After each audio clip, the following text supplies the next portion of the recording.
Makkabiym, Sheniy, which is 2nd Maccabees, chapter 6. Not long after this, the king sent an old man of Athens to compel the Yahudim to depart from the Torah of their fathers, and not to live after the Torah of Elohim, and to pollute also the temple in Jerusalem, and to call it the temple of Jupiter Olympius, and that in Gerizim of Jupiter the defender of strangers, as they did desire that dwelt in the place. The coming in of this mischief was sore and grievous to the people, for the temple was filled with riot and reveling by the other nations, who dallied with harlots, and had to do with women within the circuit of the holy places, and besides that brought in things that were against the Torah. The altar also was filled with profane things which the Torah forbids. Neither was it lawful for a man to guard days of the Shabbat, or ancient feast, or to profess himself to all to be a Yehudi. And in the day of the king's birth every month they were brought by bitter constraint to eat of the sacrifices.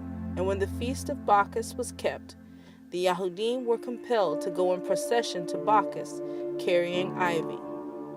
Moreover, there went out a decree to the neighbor cities of the heathen, by the suggestion of Ptolemy, against the Yahudim, that they should observe the same fashions and be partakers of their sacrifices.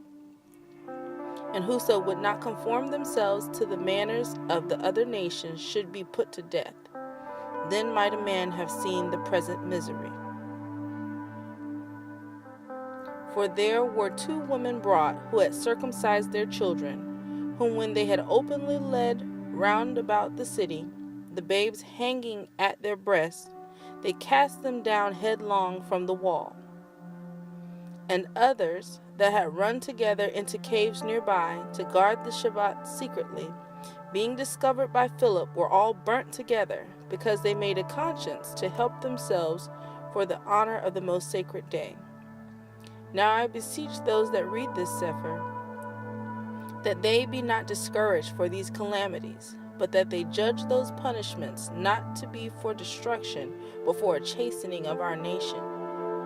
For it is a sign of his great goodness when wicked doers are not suffered any long time, but forthwith punished. For not as with other nations, whom Yahuwah patiently forbears to punish, till they have come to the fullness of their sins, so deals he with us. Lest that, being come to the height of sin, afterwards he should take vengeance of us. And therefore he never withdraws his mercy from us, and though he punish with adversity, yet he never forsakes his people. But let this be spoken now for a warning unto us. And now will we come to the declaring of the matter in a few words. Eleazar, one of the principal scribes, an aged man, and of a well-favored countenance, was constrained to open his mouth and to eat swine's flesh. But he, choosing rather to die gloriously than to live stained with such an abomination, spit it forth, and came of his own accord to the torment, as it behooved them to come that are resolute to stand out against such things, as are against the Torah, for love of life to be tasted. But they that had the charge of that wicked feast, for the old acquaintance they had with the man, taking him aside, besought him to bring flesh of his own provision, such as was lawful for him to use, and make as if he did eat of the flesh taken from the sacrifice commanded by the king, that in so doing he might be delivered from death, and for the old friendship with them find favor. But he began to consider discreetly, and as became his age, and the excellency of his ancient years, and the honor of his gray head whereon was come, and his most honest education from a child, or rather the holy Torah made and given by Elohim. Therefore he answered accordingly, and willed them straightways to send him to Sheol. For it becomes not our age, said he, in any wise to dissemble, whereby many young persons might think that Eleazar, being 80 years old and 10, were now gone to a strange religion. And so they, through my hypocrisy and desire to live a little time and a moment longer, should be deceived by me, and I get a stain to my old age and make it abominable.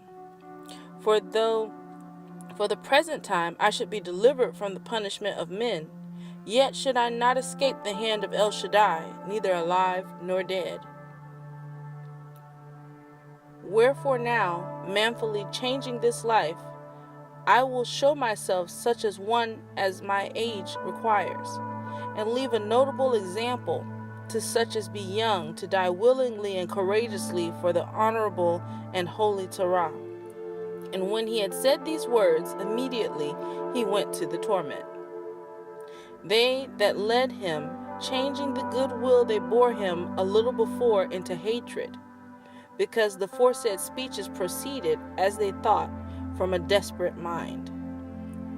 But when he was ready to die with stripes, he groaned and said, It is manifest unto Yahuwah, that has the holy knowledge, that whereas I might have been delivered from death, I now endure sore pains in body by being beaten, but in soul am well content to suffer these things, because I fear him. And thus this man died, leaving his death for an example of a noble courage and a memorial of virtue, not only unto young men, but unto all his nation.